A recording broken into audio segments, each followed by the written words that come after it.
Now I am going to give demo about the cell booster. The cell booster is designed around latest SMPS based power conversion technology, which is compact in size and light in weight to be portable by the battery service engineers.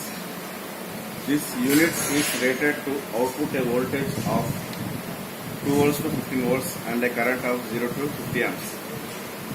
The unit is equipped with two digital meters for indicating voltage and current, and a set of potentiometers are provided on the front panel for setting the voltage and current as desired. Power on-off switch is provided by a 2-pole MCB, and heavy-duty terminals are provided for connecting the battery. The unit works on a wide input AC voltage ranging from 170 volts to 250 volts. The basic application of this unit is for battery charging. There is an option for CVCC selection through toggle switch on front panel. This unit can be used to boost the individual cell in a stack of battery bank without disconnecting the battery. Basic protections such as overvoltage, overload, short circuit, etc. are incorporated in the design, and the battery reverse polarity protection are provided through a destructive fuse configuration, and a fuse blown indication is also provided on the front panel. Now I am going to tell the basic operating instructions.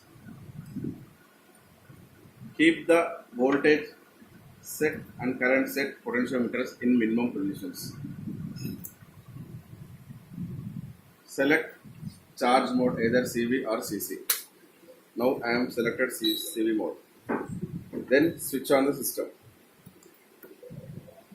For constant voltage, keep current set knob in maximum position and vary the voltage by using the voltage set knob to the desired voltage based on the number of cells being charged.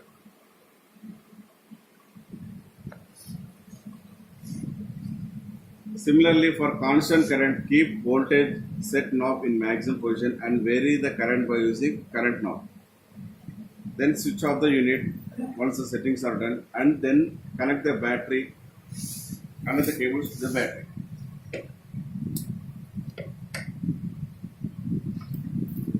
Connect the load wires to the cell booster in a proper polarity. Now switch on the unit and leave the system on till the battery fully charged. Any single weak cell also can be charged when the stack of battery bulb is connected without disconnecting the battery. While charging at high currents, keep monitoring the battery temperature at regular intervals, at least 15 minutes.